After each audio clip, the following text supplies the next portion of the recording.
యేసు గొప్ప కార్యాలు.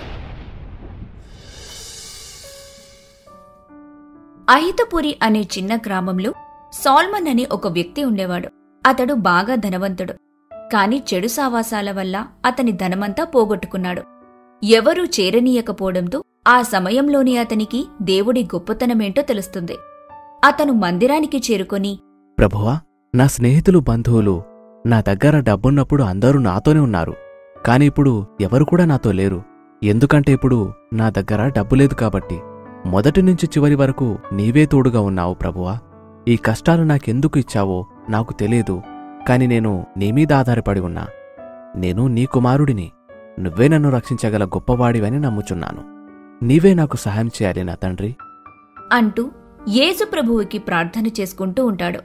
అప్పుడక్కడికి బ్లెస్సీ అనే ఒక అమ్మాయి వస్తుంది. ఆమె యొక్క గొప్ప ధనవంతుని కూతురు. ఆమె కన్నీటితో ప్రార్థన చేస్తూ ఉంటుంది. ప్రభువా, నా తండ్రి కోరుకున్న విధంగా నేను పెళ్లి చేసుకొనుటకు సిద్ధంగానే ఉన్నాను. నా జీవిత భాగస్వామిని మీరు నాకు చూపించారు కాని ఆయన నాకు ఇంతవరకు కనిపించలేదు. నేను మీ మీద నమ్మకాన్నుంచున్నాను. ప్రభువా, ఆ సాల్మన్ నీ దగ్గరికి వస్తాడని చెప్పావు. ఎక్కడ ప్రభువా అంటూ ఏడుస్తూ ప్రార్థన చేసుకుంటుంది. ఆ మాటలు వింటున్నతను ఆశ్చర్యంగా చూస్తుంటాడు. ఇంతలో ఆమె అతన్ని చూసి సంతోషంగా, ప్రభువు నన్ను ఈ మందిరానికి నడిపించాడు. నాది బోడవల్లి అనే గ్రామము. కేవలం నేను మీకోసమే వచ్చాను. ప్రభువైన క్రీస్తు నన్నిక్కడికి పంపించాడు. మిమ్మల్ని వివాహమాడటం కోసం నేనిక్కడికి వచ్చాను. పదండి, మిమ్మల్ని మా నివాసానికి తీసుకెళ్లి మా తండ్రిగారికి మిమ్మల్ని పరిచయం చేయుదును. అనుకున్న విధముగా బ్లెస్సీ తన తండ్రి ఏలియన్ వద్దకు తీసుకెళ్లి దేవుడు ఏర్పరిచిన కార్యం గురించి తెలియపరచును. అది విని ఏలియన్ చాలా సంతోషించి బ్లెస్సీ సాల్మన్కు ఆ ప్రభువు నిర్ణయం చేత వివాహం జరిపించెను. దినములు గడుచుచున్నవి. ఏలియన్కు జబ్బు చేయటంతో రొయ్యల వ్యాపారాన్ని చూసుకోలేకపోయేవారు. మరుసటి రోజు ఏలియన్ సాల్మన్ మరియు బ్లెస్సీలను పిలిచి వారితో ఇలా మాట్లాడెను. నాయనా సల్మాన్, నాకు ఆరోగ్యము విషమించినచో ఈ వ్యాపారమును చూసుకోలేకుంటిని. కావున నీవు ఈ వ్యాపారమును చూసుకోవలెను అని చెబుతూ మరణిస్తాడు. దినములు గడుచుచుంటివి. ఏలియన్ చెప్పిన మాట తీరుగాని సాల్మన్ ఆ ప్రభువును ప్రార్థించి విధులను నిర్వర్తించెను.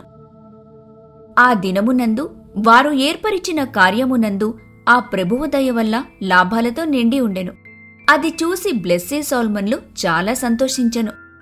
ఒకరోజు వ్యాపారం ముగిసినచో ఒక ప్రదేశంలో వద్ద కూర్చున్న సాల్మన్ వద్దకు బ్లెస్సీ వెళ్లి, ఏమండి, మీరొకప్పుడు ధనవంతులని పలు గ్రామాల వారు చెబుతుండగా నేను వింటిని. కాని ఏ రోజు మిమ్మల్ని నేను అడగలేదు. కాని ఈరోజు అడుగుచున్నాను. అసలు ఏం జరిగింది? ఎందుకు ఆ దినమునందు ఏమీ లేని స్థితిలో ఉండాల్సి వచ్చింది అంటూ అడిగెను. నేను ఆ దినమునందు పలు రకాల వ్యాపారాలు చేయుచుంటిని. నాకు 3 ప్రాణ స్నేహితులుండెను. వారు ఇస్సాక్, యాకోబు రాజు. మేము ఏ వ్యాపారం చేయాలనుకున్నానో మేము ఇరువురం కలిసి చేసి ఉండేదాము. కాని ఆ 3 నన్ను నమ్మకంలో మోసం చేసెను. కాని నేను నిండా మునిగినంక తెలుసుకుంటిని. మొదట ఇస్సాకు నేను చేపల వ్యాపారం చేసేము. వ్యాపారంలో వచ్చిన డబ్బును మేము సమానంగా తీసుకునేవారిమి. ఆ వ్యాపారాన్ని ఇస్సాకు దగ్గరుండి చూసుకునేవారు. దినములు గడిచినచో మంచి కాస్త చెడుగా మారినది. ప్రతిరోజు నేను పెట్టుబడి పెట్టిన ఎడల ఆ వ్యాపారం నుండి కాస్త డబ్బులు కూడా నాకు అందేది కాదు.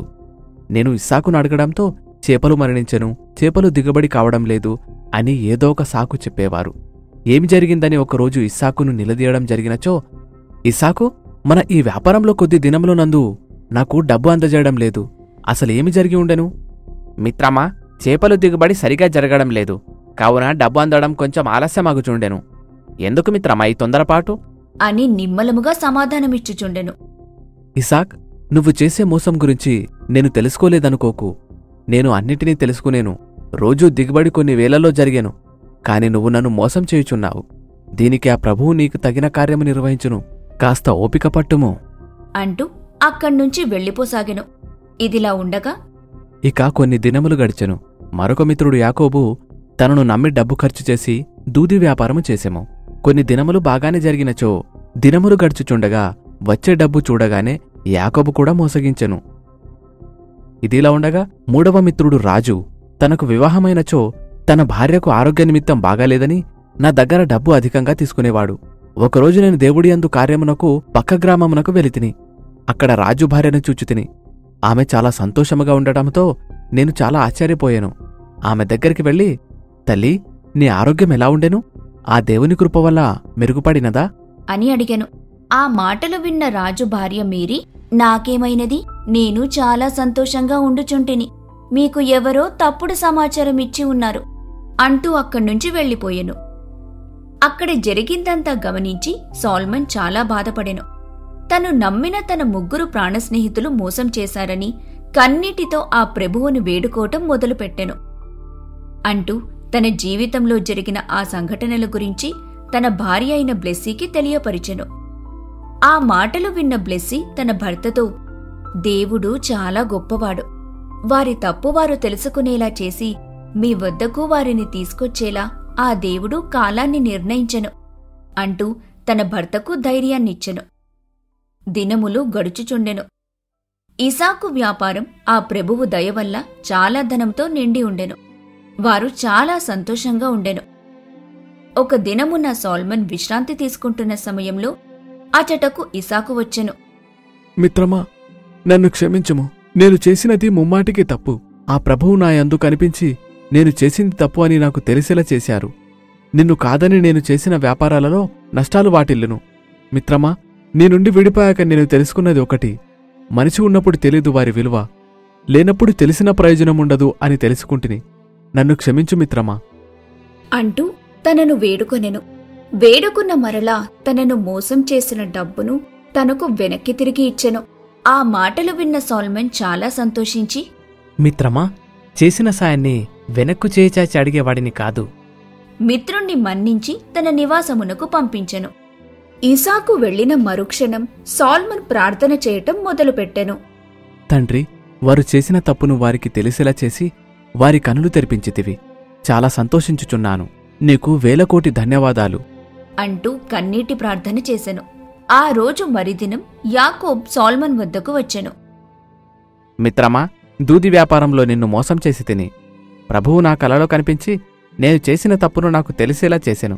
నన్ను క్షమించు మిత్రమా. మరలా నేను ఎప్పుడు ఎటువంటి తప్పు చెయ్యను అని అంటూ సాల్మన్ను వేడుకుండెను. అది చూసి సాల్మన్ చాలా సంతోషించెను. నా తండ్రి ప్రభువా, ఇందు మేలు కోరి వారి తప్పును వారు తెలుసుకునేలా చేసి నా వద్దకు తీసుకువచ్చి ఉండును. ఇదంతా గమనిస్తున్న బ్లెస్సీ కూడా చాలా సంతోషించెను. నా భర్త చాలా గొప్పవాడు. చేసిన దానాన్ని, చేసిన సాయాన్ని వెనక్కి తిరిగి పొందేవాడు కాదు అని గర్వపడెను. దినములు గడుచుచున్నవి. రాజు భార్య మేరీ ఆరోగ్యం క్షీణించడం మొదలైనది. అది గమనించిన రాజు, అదేమిటి, ఉన్నట్టుండి ఇలా జరుగుచున్నది? నాకు ఏమీ పాలుపోవడం లేదు అంటూ ఆ రోజు భార్యాభర్తలు నిద్రించుచుండగా ప్రభువు రాజు కలలోకి వచ్చెను. కుమారుడా, నీవు చాలా తప్పు చేసితివి. నీ భార్యకు ఆరోగ్యం బాగాలేదని అమాయకుడైన సాల్మాను నమ్మించి వారి వద్ద చాలా డబ్బు తీసుకుంటివి. నీవు చేసిన పాపమునకు నీ భార్య అనారోగ్యముకు గురయ్యెను. నీవు చేసిన పాపమే నీ భార్యకు శాపంగా మారెను. నీవు చేసిన పాపమును నీవే తొలగించుము అని కనుమరుకాయను ప్రభువు. రాజు నిద్ర నుంచి లేచి ఆలోచనలో పడెను. నిజంగా నేను చేసింది చాలా పాపము. నా మిత్రుడిని చాలా నమ్మించి మోసం చేసి తిని. ఆ కర్మఫలమే నేనిప్పుడు అనుభవించుచుంటిని అంటూ సాల్మన్ని వెతుక్కుంటూ తన ఉంటున్న నివాసానికి వెళ్ళెను. మిత్రమా సల్మాన్, నేను చాలా తప్పు చేశాను. నా భార్యకు అనారోగ్యం ఉందని నిన్ను నమ్మించి నీ దగ్గర చాలా డబ్బు తీసుకున్నాను. దానికి ఆ ప్రభువు నాకు చేయగలిగిన కృషి చేశాను. నన్ను క్షమించు మిత్రమా అంటూ తన కాళ్ల మీద పడి క్షమాపణ అడిగెను. ఆ మాట విన్న సాల్మన్ రాజుతో ఇలా అనెను. మిత్రమా రాజు, మోసం చేయడం మీకు సులువు, కానీ మోసపోవడం నాకు కొత్తేమి కాదు. నీలాగనే నేను ఇంకొక 2 మిత్రులను నమ్మి మోసపోయాను. కాని ఆ ప్రభువు దయవల్ల వారి తప్పు వారు తెలుసుకొని నా యందు వచ్చి వారు తప్పును ఒప్పుకొని వెళ్ళెను. నీవు కూడా పలు దినమునందు నన్ను చాలా బాధ పెట్టితివి. అయినా కాని ఏ రోజు కూడా నిన్ను ఎదిరించలేదు. కాని నీ తప్పు నువ్వు తెలుసుకుంటివి. ఆ ప్రభువు తెలిసేలా చేసిను అని నేను ఇన్ని దినములు వేచి ఉండెను అంటూ ఇరువురు ఆ ప్రభువును ప్రార్థన చేయటం మొదలుపెట్టెను. తండ్రి, ప్రభువా, నువ్వు ఎంత గొప్పవాడువు తండ్రి. నా మిత్రులు చేసిన మోసంను వారికి తెలిసేలా చేసి నా యందు ప్రాధేయపడేలా చేయుచుంటివి. నీకు 100 కోటి వందనాలు తండ్రి. అని అనగాని ప్రభువు ప్రత్యక్షమాయెను. ప్రభువు ప్రత్యక్షమైనప్పుడు బ్లెస్సీ సాల్మన్ రాజు తండ్రికి నమస్కరించెను. నా బిడ్డలారా, మీరు చెయ్యు మంచి కార్యమునకు చెడు కార్యములలో నేను ఉండును. కాని మీరు మానవులు కావున మీకు చెడు మంచిగా మంచి చెడుగాను అనిపించుచుండెను. కాని మీరు చేసిన పాప పనులకు శిక్ష అనుభవించెదను. కావున ఒకరినొకరు మోసం చేయకుండా నా యందు న్యాయంగా ఉండుము.